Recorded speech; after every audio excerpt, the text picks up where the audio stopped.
Bon, il est 10h05, hein, je vais pas attendre trop longtemps non plus, sachant que je vais pas vous prendre toute votre heure ce matin. Donc on va commencer. Puis s'il y a d'autres personnes qui se rejoignent, c'est pas plus grave que ça. Donc merci d'être là, pour 4 personnes qui sont là ce matin.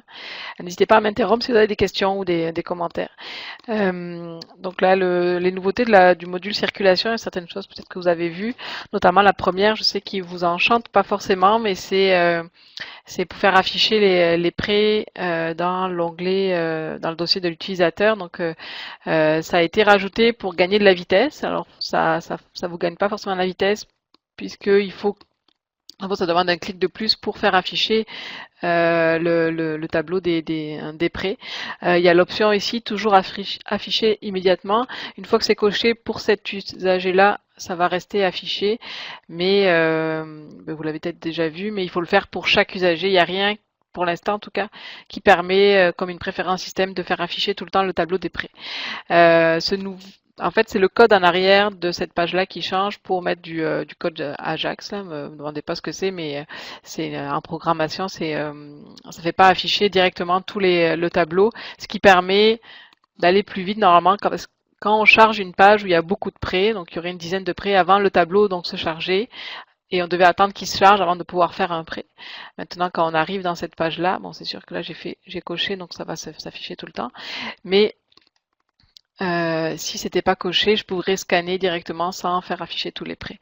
Mais ce que j'ai compris, vous, dans vos habitudes, le faire afficher, c'était mieux parce que on voit directement les prêts qui sont en cours sans devoir cliquer une nouvelle fois sur autre chose. Donc pour l'instant, juste à cliquer sur cocher toujours afficher les prêts immédiatement.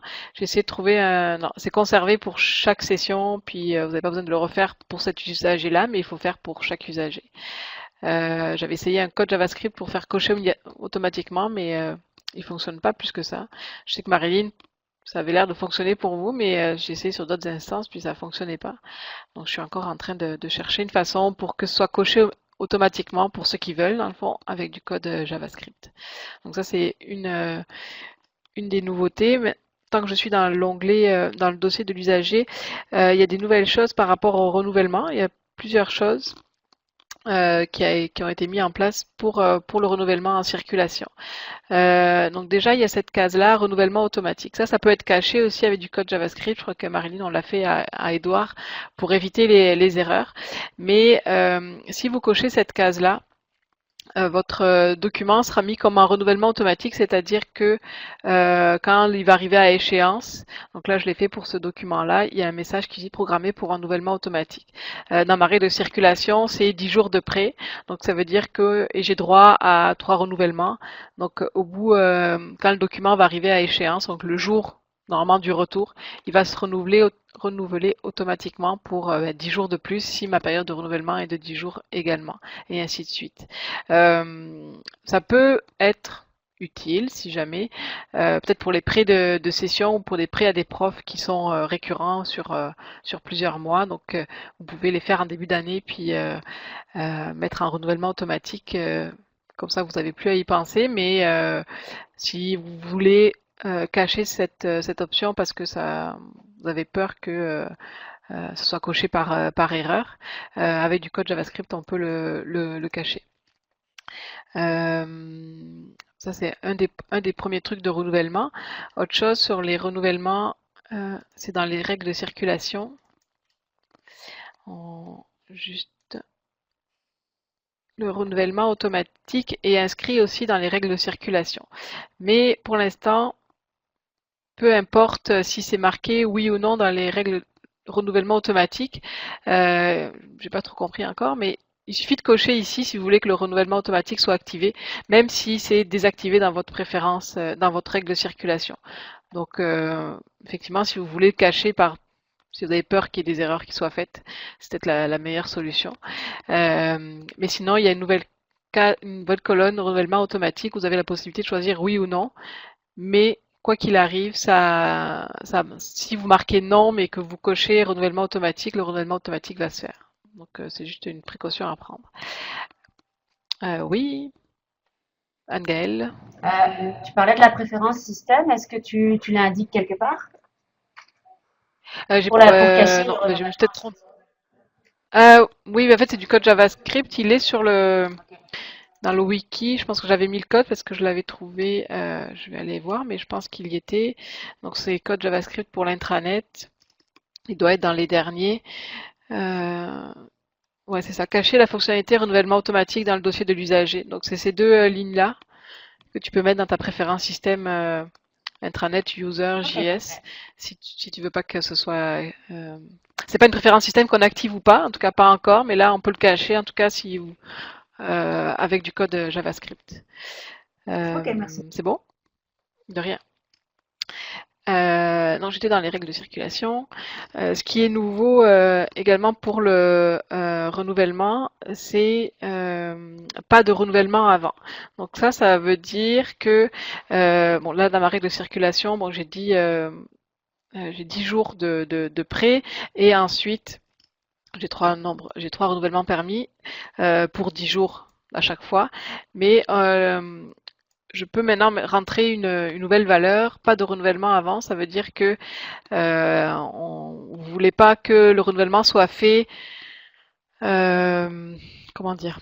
Si avant cette nouvelle colonne, si quelqu'un empruntait aujourd'hui un document, puis par erreur, le renouvellement, il faisait le renouvellement le jour même, donc ça mettait la même date de retour, parce que mais il perdait un renouvellement dans le fond, parce que le renouvellement était quand même compté, même si la date de retour ne changeait pas.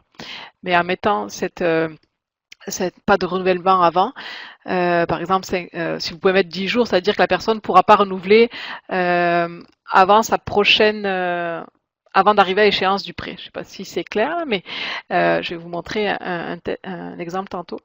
Là, en mettant 5, ça veut dire que si j'emprunte aujourd'hui et que ma date de retour, donc là c'est pour 10 jours, mais je pense que j'ai un document dans un autre compte. Je vais aller voir le compte d'Anthony.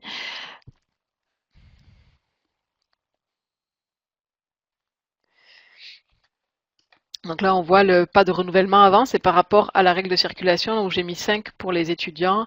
Donc là, j'ai fait un prêt aujourd'hui. La date de retour est le 6 septembre parce que c'est 10 jours. Donc on est aujourd'hui, puis ça compte 10 jours selon le calendrier. Et puis, il ne pourra pas renouveler avant le 1er septembre, c'est 5 jours avant la date de retour. C'est-à-dire que ça peut éviter que des personnes renouvellent et perdent des renouvellements en, en essayant de renouveler alors que s'ils renouvellent le même jour qu'ils ont prêté, ben, ça sert à rien, ça met la même date de retour. Je ne sais pas si vous arrivez à me suivre, mais ça peut, vous pouvez mettre une valeur ici, en fait, qui peut être le même nombre de jours que votre période de prêt. Donc si je mets 10, ça veut dire que on peut, je vais vous le montrer, ça veut dire que c'est la même chose que la période de renouvellement. Je vais aller me le prêter. Je vais faire un retour.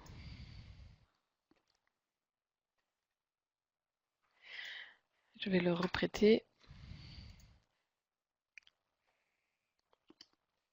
Donc là, mon prêt donc, va aller jusqu'au 6. Ah ben non, je suis bête. Oui, c'est l'inverse. euh, Là, j'ai mis 10 jours. Mais non, c'est en mettant 0, ça veut dire que ça va oh là là, le renouvellement ne pourra pas être fait avant le 6 septembre. Mais si vous voulez réduire cette zone-là, vous pouvez mettre une valeur dans cette colonne-là. Je ne sais pas si vous arrivez à me suivre là, j'essaierai de refaire une autre documentation un peu plus complète, mais en tout cas, c'est pour montrer qu'il y a des nouvelles valeurs, des nouvelles colonnes dans ce tableau-là des règles de circulation que vous pouvez remplir. Et euh, si vous mettez donc rien, ça fera pas de changement. Mais si vous la remplissez, ben ça va euh, réduire le moment où la personne peut renouveler son document. Bon, je vais essayer de m'en sortir.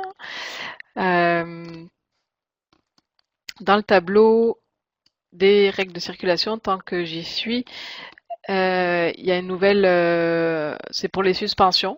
Mais bon, je ne sais pas si c'est beaucoup utilisé, mais il y a certains chefs qui l'utilisent quand même à partir des règles de circulation. Il y avait la suspension en jour qui existait déjà, mais là on peut avoir une durée maximale de suspension. Donc ça veut dire que la suspension peut s'arrêter au bout d'un certain nombre de jours. Si vous voulez le paramétrer, il y a une nouvelle colonne pour ça, pour chaque règle de circulation. Je réfléchis sur le tableau, c'est pour les nouveautés. Pour les règles de circulation, c'était les seules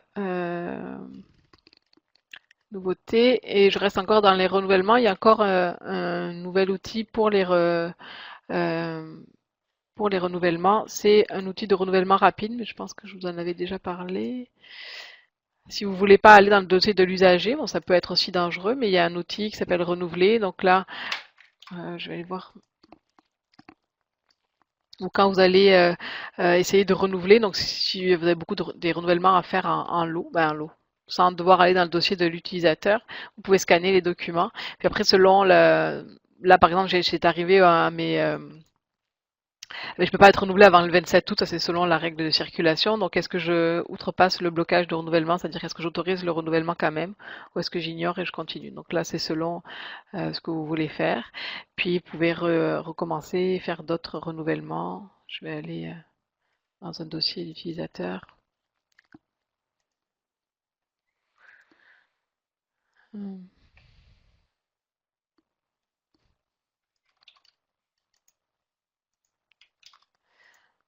Je vais peut-être envoyer un message parce que la personne est suspendue. Euh, je pense qu'il, comme le dossier est suspendu, c'est pour ça que je peux pas le renouveler. On va aller enlever la restriction.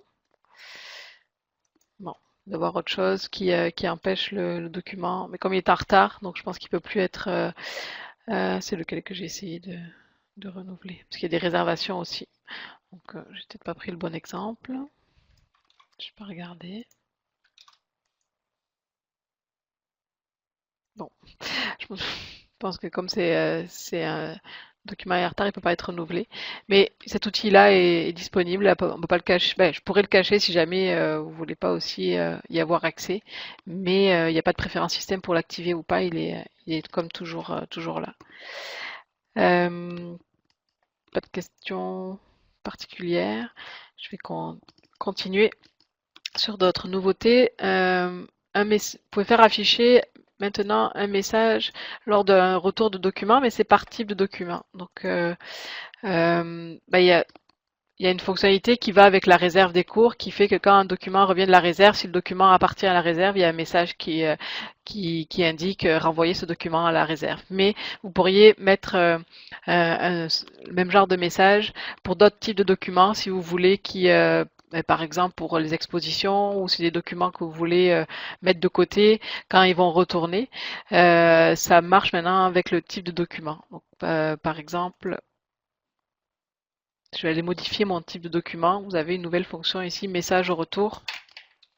Donc, bon, ça peut être n'importe quoi comme message. Puis vous avez deux façons de les faire afficher, soit un type message, soit un type alerte. Donc ça c'est selon si vous choisissez alerte, ce sera un message sur bandeau jaune. Puis si vous choisissez message, c'est sur bandeau bleu. Donc ça dépend ce que vous voulez comme visibilité. Si vous voulez vraiment que ce soit plus visible, vous pouvez le mettre comme alerte. Et là, si je vais aller, je vais juste aller changer le type de document de ce document-là. Je sais voir si j'ai. Et donc, quand le retour est fait de un document qui appartient à cette catégorie, à ce type de document, donc peu importe. Non, je pense que je suis allée trop vite et ça n'a pas pris. Bon. Ah ben, j'ai pas pris le bon.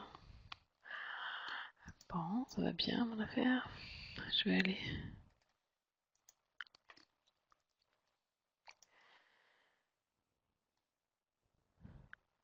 Ce sera pas long.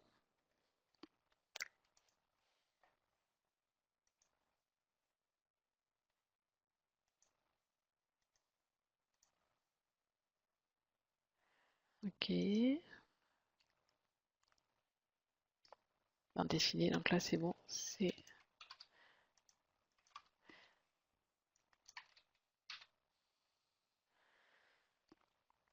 Donc là on voit le message. Donc il est sur bandeau jaune parce que j'ai choisi alerte dans le type de document et puis là c'est le message qui apparaît. Donc c'est juste si il y a un type de document que vous voulez mettre de côté ou en tout cas avoir un message, c'est possible de le paramétrer, mais ce sera bon, j'ai perdu, dans le type de document que ça peut être fait. Pas de questions sur ça. Pareil, il y a je vais continuer dans les préférences système, toujours en circulation, mais plus sur au niveau des amendes. Il y a deux préférences système. Quand vous cherchez un when lost, il y en a comme deux, donc qui sont un peu liés, en tout cas selon ce qu'on fait sur l'exemplaire, quand on passe en statut perdu. Donc soit la première, when lost, charge facturer le coût de remplacement quand un utilisateur perd un exemplaire. Donc en général, je pensais activer, mais vous avez la possibilité de ne pas facturer le coût de remplacement quand un utilisateur perd un exemplaire, c'est-à-dire quand le statut est passé quand l'exemplaire passe en statut perdu. Donc facturer, je vais vous montrer, je vais revenir sur le tableau des retards pour avoir des exemples.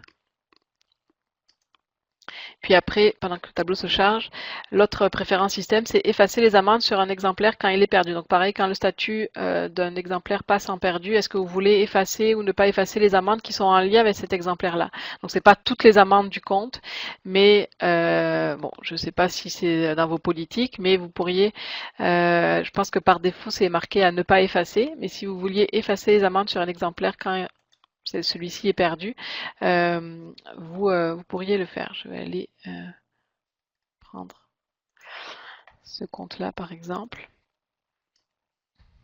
Donc là, cette personne a des amendes de 20 $ par rapport à des retards. Donc sur ce document-là, je vais vous montrer. Donc là, c'est marqué à effacer et à facturer. Donc s'il y a un prix de remplacement, là il n'y en a pas, je vais aller rajouter un prix de remplacement.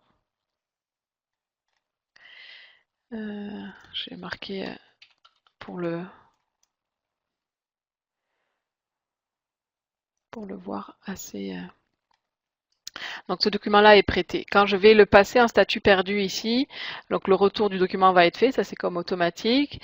Le prix du remplacement va être facturé parce que c'est facturé dans ma préférence système, ici, et ça va ici effacer les amendes. Donc là, il y a 20 $ d'amende par rapport à ce document-là. Donc comme j'ai marqué à effacer, ça va s'enlever aussi. Donc là, on va aller marquer un statut perdu. Donc là, on a la date, ça c'est nouveau aussi, je l'ai présenté hier plus en catalogage, mais quand vous passez un statut perdu, un statut endommagé, la date va être sauvegardée comme une date différente d'une date de modification de votre exemplaire. Donc c'est une date à part dans la base de données qui va être conservée, ça c'est nouveau de la version 3.18. Donc si je reviens à mon compte d'utilisateur, je vais aller dans le compte ici. Donc en fait, le 4444, c'est chargé parce que j'ai facturé les prix de remplacement quand le statut est devenu perdu. Mais j'ai aussi forgive, là, c'est encore en anglais, puis c'est un code. Mais les 20 $ ont été annulés par rapport à la nouvelle préférence système pour effacer les amendes. Donc, selon votre politique à la bibliothèque, soit vous choisissez à ne pas effacer, mais vous voulez quand même facturer. Elles sont indépendantes les deux, mais vous pouvez elles sont quand même liées parce que ça concerne le statut du document quand il passe perdu. Qu'est-ce que vous voulez faire pour l'utilisateur, si vous voulez facturer ou pas. S'il n'y a pas toujours pareil, ça c'est pas nouveau de la version 3.18, il n'y a pas de changement, je veux dire. Si le coût de remplacement est à 0 dans votre exemplaire, si vous choisissez facturer, ça va créer une ligne d'amende à 0 dans le compte de l'utilisateur. Donc il y avait si vous faites le suivi des retards avec ce tableau-là ici dans la circulation en retard, les prix de remplacement sont affichés ici. Donc quand vous avez des lignes vides, vous pourrez aller le rajouter pour être sûr que quand ça se facture, le montant se met bien au montant que vous avez choisi pour le prix de remplacement. Je parle, mais si vous avez des questions, non. Voilà pour ça. Donc, si vous mettez à ne pas facturer et ne pas effacer, donc ça va bien dire ce que ça veut dire. Je peux vous le montrer, mais le prix de remplacement ne sera pas facturé et les amendes ne seront pas effacées. Donc, c'est selon votre politique à la bibliothèque.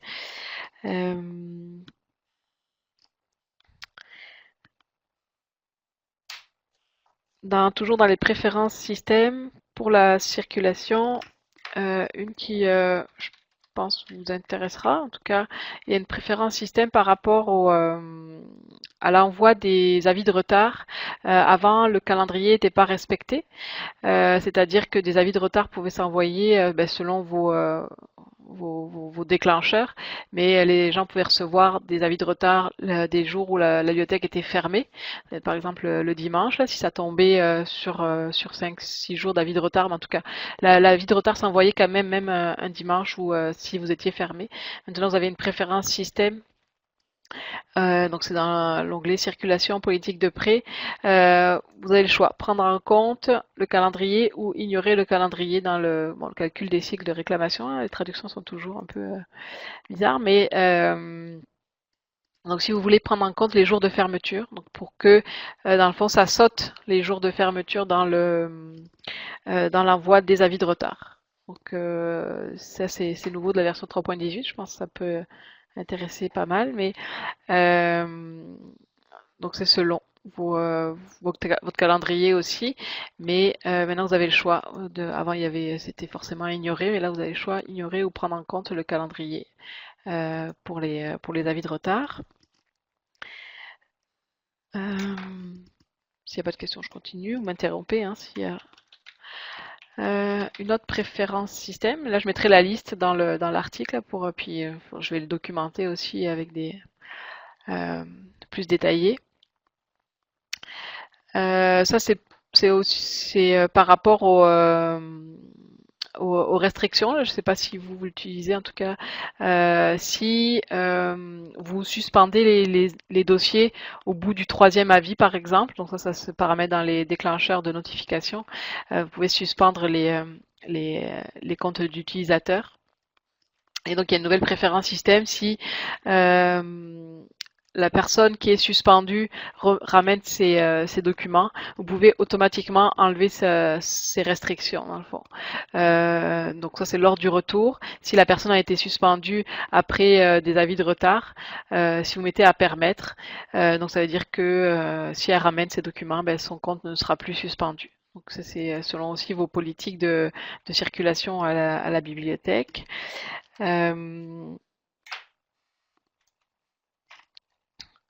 Encore une préférence système, puis après, ça c'est, je vais quitter la page, c'est pas grave. Ça par rapport aux avis de retard, mais par rapport aux réservations. Donc, mais quand l'utilisateur fait des réservations à l'OPAC, vous pouvez autoriser ou pas l'utilisateur à rajouter une note. Donc, si je vais aller sur l'OPAC.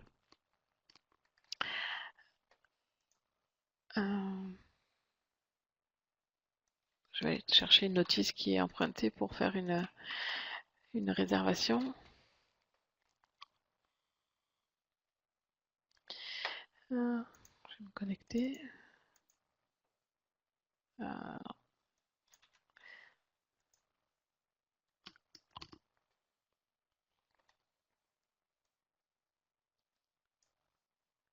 Oh, c'est pas ça que je voulais faire. Voilà.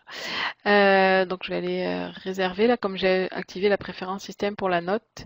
Ça autorise la personne à mettre une note dans les réservations. Donc tout dépend si vous voulez avoir plus de détails sur la réservation. En tout cas, peut-être que ça pourrait intéresser des profs. Tant que je suis dans les réservations, il y a une préférence système qui est, je sais, maintenant j'ai un doute, savoir si c'est le 3.18 ou si c'est la version qu'on avait fait avant, mais je vais aller la chercher par là. Attends, juste que je la retrouve. Euh,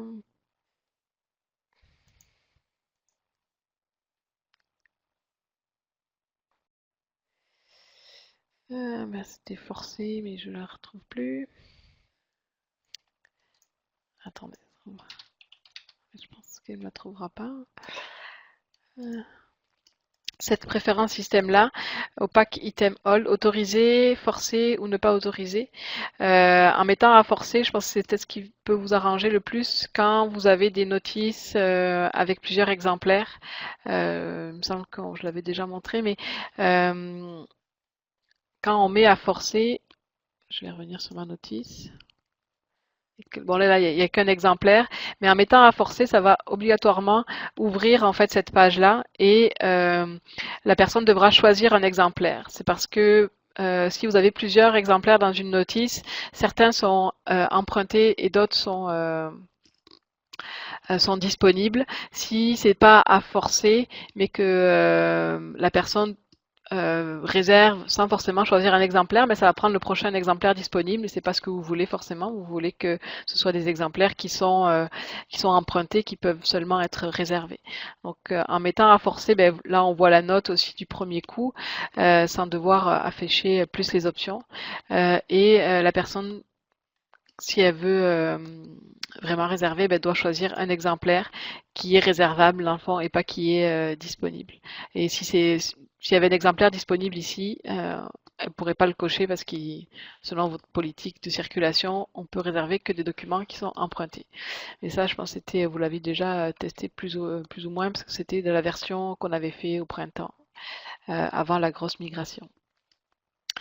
Donc voilà pour cette préférence pour les notes. Et puis, autre chose, même si on va arriver un peu vers la fin de ma présentation, la date de retour antérieure. Il y a une préférence système. Alors maintenant, j'ai...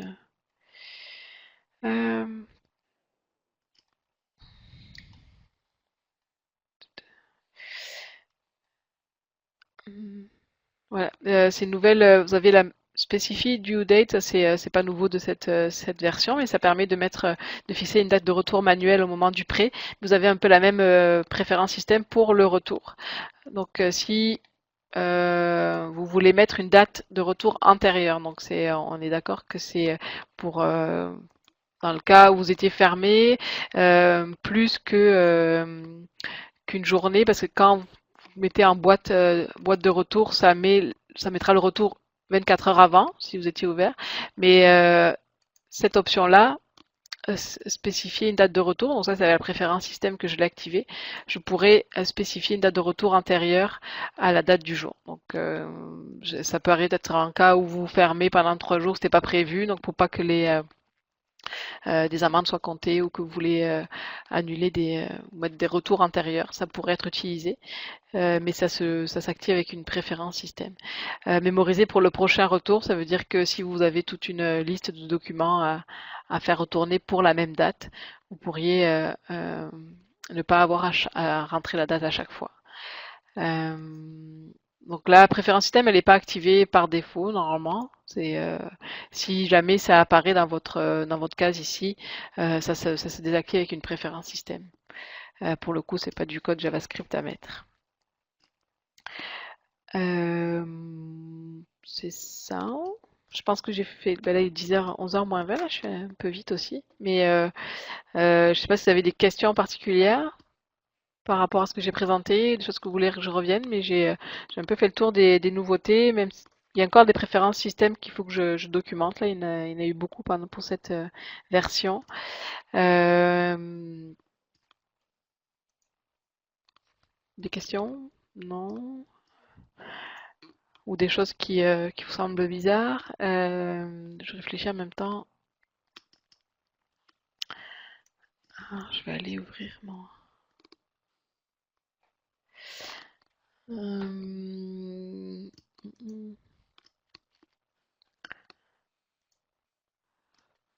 côté, je sais pas, est-ce qu'il y a non, pas de questions particulières. Je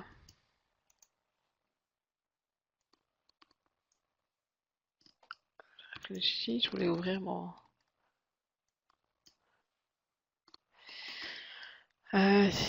dans les utilisateurs, s'il y avait des nouveautés, mais il n'y avait pas grand-chose comme nouveauté au niveau des usagers. Ça concerne aussi la circulation, mais moins, à moindre. Je suis en train de lire en même temps, je suis désolée.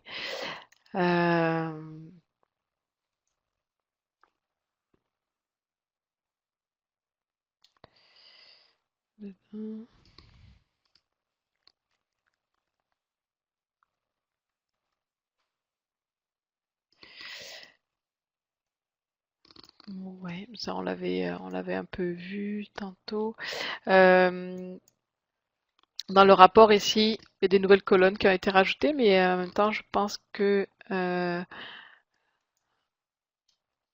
sais pas s'il est très utilisé. Puis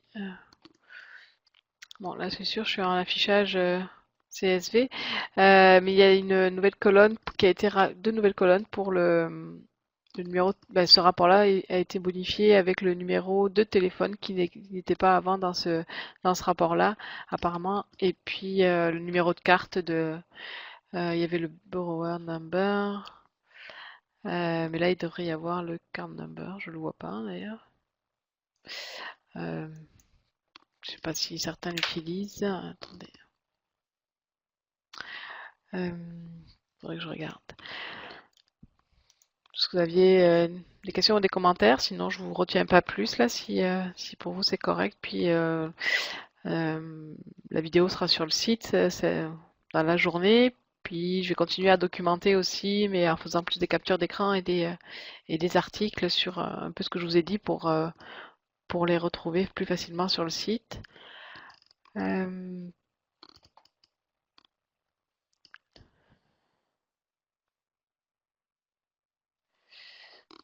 non, pas de questions. Ben écoutez, je vous bloque pas plus de votre temps. Puis Euh, la vidéo, donc je vous dis, sera en ligne. Puis n'hésitez pas à me contacter quand si vous avez des questions ou des choses qui vous semblent bizarres. Euh, Merci à tous et bonne journée. Bizarre de parler toute seule, mais c'est ça. Je vais arrêter mon partage d'écran. Merci Anne-Gaëlle, bonne journée.